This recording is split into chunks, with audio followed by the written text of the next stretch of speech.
Binibigyan ka namin sa ngalan ng Ama, ng Anak, at ng Banal na Espiritu. Pagpapas. Sa ngalan ng Ama,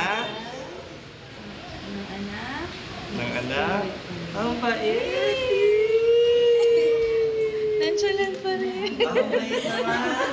Very good. Iisip ka na nagpunta.